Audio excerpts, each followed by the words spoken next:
Thank you for the opportunity to share my personal spiritual journey. I hope my perspective, woven from unity principles, from neurological science, and from my personal experience, enhances your love, faith, and hope. Today, I share how I learned the language of love and life, how it manifests for me, and how anyone can learn. The last time I spoke here in January, I presented the physiology of fear, love, and other emotional states, and how they impact our spiritual as well as physical and psychosocial lives. Today, I'm going to speak on how chronic fear not only hinders our ability to self-regulate, but also hinders our ability to co-regulate. This robs us of our ability to speak authentically and to bond with others. I present this from my personal experience and from a scientific perspective. The story of how I gained my authentic voice begins in 1999. That was the year that I moved 3 miles from Unity up. I didn't have a long commute anymore, and I look forward to attending Wednesday night classes. I formally joined the community, and I started attending classes. That was the year that the first edition of Nonviolent Communication, A Language of Life by Marshall Rosenberg was published. Over 5 million copies in 35 languages have now been sold worldwide. Unity started a class, a 4-week class, almost immediately after the book was published. I attended all 4 weeks. While intellectually I understood the concepts, my brain shut down when I tried to speak. A ball of energy would build at my throat, and I could not think of anything to say. Following the course, a practice group was formed, and that met on Wednesday evenings, and I joined the practice group, and I attended for several months. Neither my knowledge nor my desire were able to move me to speak. So after several months, I stopped attending the practice sessions. It was difficult to face the pain of my inability. I carried, the first edition was smaller than this. It was about this size. I carried the book in my purse, and in little stolen moments, eating lunch at work by myself, in line at the grocery store, I'd pull the book out, I would read from it. I carried the book in my purse until the pages started falling off the binder, and I finally put it on my shelf of my top 10 books. At dinner, I would frequently grab the book and I would open it up and I would read from it. I refused to give up my desire to be a peacemaker. While I had a vocabulary to have an excellent score on my college exams, and while I was a frequent presenter at teacher conferences, I was mute when it came to words of connection, empathy, and authenticity. A decade passed, and in 2009, circumstances brought me to a personal growth workshop, Pathways Core Training, a nonprofit program designed to enhance people to live with purpose, passion, dignity, and integrity. History had repeated itself. When we failed to learn the lessons of life, we are given an opportunity to learn the lesson again, you can be sure. In 1975, I married my best friend. But it takes more than friendship to make a marriage work.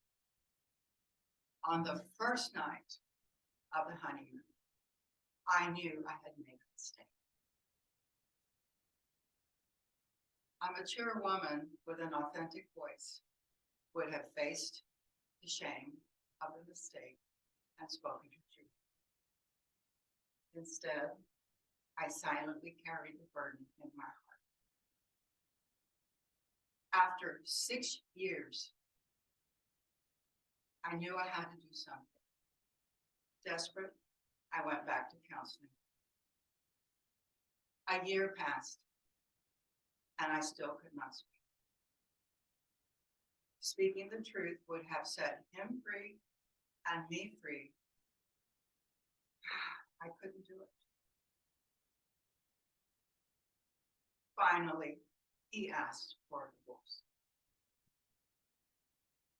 26 years later, in 2008, life gave me another opportunity to learn that lesson, to speak honestly and with integrity. My then husband and I had been going to counseling for 6 years,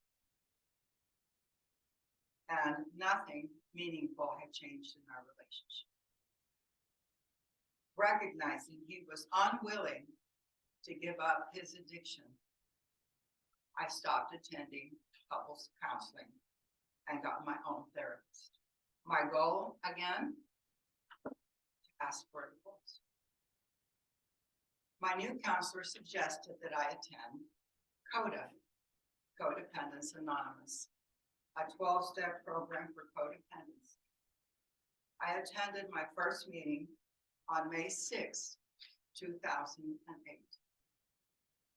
It was helpful and even inspiring to be in a meeting with other women who were struggling to value themselves, speak their truth, and set healthy boundaries.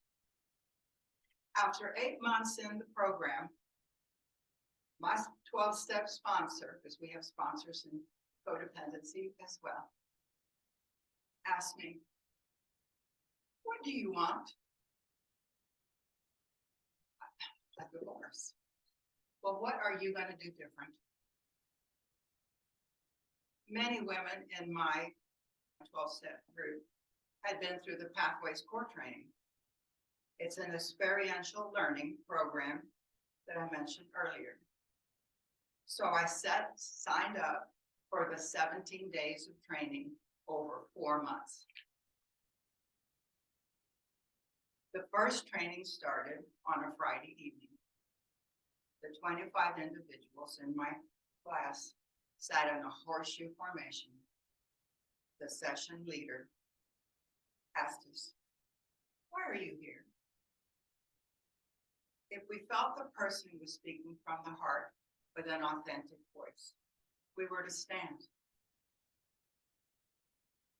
All of us, every single person in the room, struggled to speak authentically.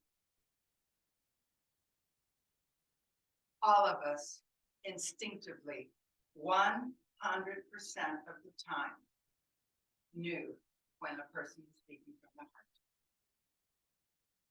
For me, this instinctive knowledge that is accurate 100% of the time is the language of the heart, and it's a testimony to our divinity. It's the Christ light within us. If we can recognize the language of life within our hearts with 100% intuition, then why is it so difficult to speak? Based on my personal experience and as a neurofeedback technician and a student of understanding the physiology of fear, the explanation seems most likely to be that trauma and chronic stress alters our nervous system so that our fear-driven brain becomes wired for protection instead of connection. I needed encouragement from my pathway sponsor, my 12th step sponsor, my pathways partner, my pathways small group, to help me get the courage to speak. I needed their belief in me. My mother's example also motivated me greatly through the pathways training. My mother grumbled incessantly every single day of her life, but she never uttered one word regarding the angst beneath her continuous ranting. She never once asked for what she wanted or needed. I did not want to go to my grave, a resounding gong and a clanging cymbal. So with my desire and the support of my team, I found the courage to speak from my heart for the first time in my life. Experiential learning is very powerful. We play games, but the games teach us so much about ourselves. On July 7, 2009, before I entered the last pathways training, I spoke authentically to my then husband, and I asked. 2 months later, in August 2009, as part of my position with the Dallas Independent School District, I visited a school teacher who had experienced a great tragedy in their life. It was the first time I did not mimic empathy. I entered an empathetic state. I did not feel broken or need to protect myself. I felt whole and authentically human. Empathy is not something we do. It's a state of being. In that moment, I was empathy personified. Neuropsychologists have learned that the same brain circuits responsible for establishing an emotional bond between parent and child are repurposed in adult relationships, including romantic relationships. There is a similar but slightly different pathway for intellectual co-regulation.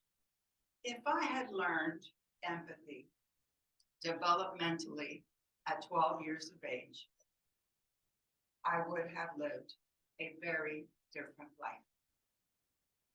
I would not have a story of hope to offer for those of us who struggle to form relationships. I learned to speak from the heart at the right time for me. It was a time when I could glean the wisdom from the experience to empower others.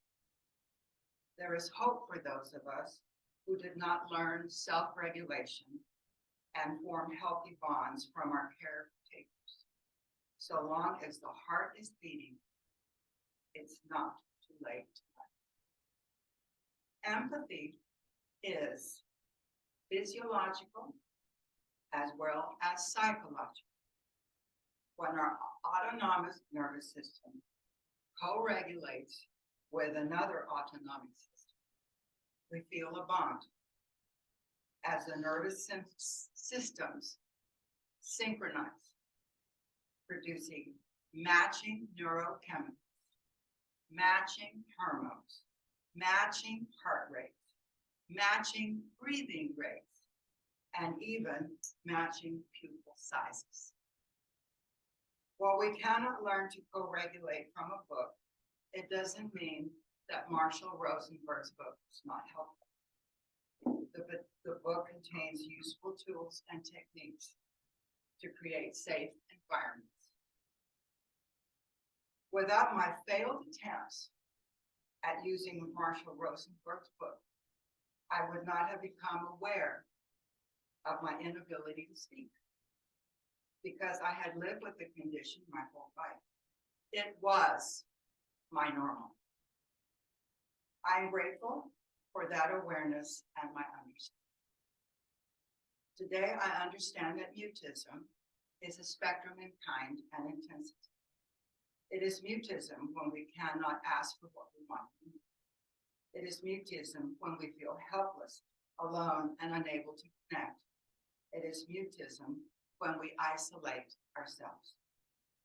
Mutism is costly because it places us on a gerbil wheel, going round and round, exasperating our angst with each turn of the wheel, going faster and faster and getting numb. We don't ask for a raise. We don't ask for a date. We don't ask for a hug. We don't create possibilities for ourselves. We stay lonely and unknown. I never got to know my mother, and she never got to know me. I remember one day when I was a teenager, she said, "You are intelligent, talented, and beautiful. You shouldn't feel that way." Speaking from the heart requires listening with the ears. There could be no co-regulation in that environment. My experience of empathy and authenticity learned at Pathways was life transforming. There is my life before Pathways and my life after Pathways. I released the massive burden of shame from my failed marriages, and I gained the ability to spot when individuals are not emotionally available to listen. If a person can't support me empathetically, it isn't necessarily because they don't care about me. It might be they haven't learned to shift from protection to connection. I can accept their inability without taking it personally. I wish I could say that I learned to speak from the heart and that I always respond authentically. The truth is, it's a practice. I recently recorded a brain health cooking video. And when I started to edit it, I was startled. I looked like a caricature of myself. I had emotional expressions and movement. I went, oh my goodness, I've chosen protection instead of connection. I took a deep breath and I recited a popular affirmation among codependents. I am enough. I have enough. I do enough. I redid the video, and you can redo anything in life. We have that opportunity. I believe our heart is a compass. Our heart is divine intelligence. No matter how traumatic your past or despairing your present, there is hope for a new day. The divine intelligence is always in our heart, waiting. Recognize that we need the help of others who can support us as we move from the sympathetic fear state of protection to the parasympathetic state of safety, love, and connection. So let me review the tools that I used on my journey to learn the language. First, there was the Unity Spiritual Center, where we affirm God is living and the certainty that we're each being led to our highest good, despite the temporary appearances to the contrary. Unity spiritual optimism is central to emotional, mental, and spiritual healing. Next was the fellowship of my 12-step group that provided me a safe place to develop my ability to communicate authentically and learn social skills to form healthy relationships. I now lead a CODA group here in Abilene on Thursdays. Pathways Core Training is a nonprofit organized offering experience-based trainings for adults and a summer teen camp to overcome the barriers from the past, align our habits and relationships to core values. Lastly was affirmative prayer, practice of unity that supports the reduction of fear and the development of co-regulation. We don't pray to ask God for favors or special results. We pray to lift our awareness of the presence of the divine within and around us. A prayer chaplain or a prayer partner co-regulates with us, affirming the presence of the divine within.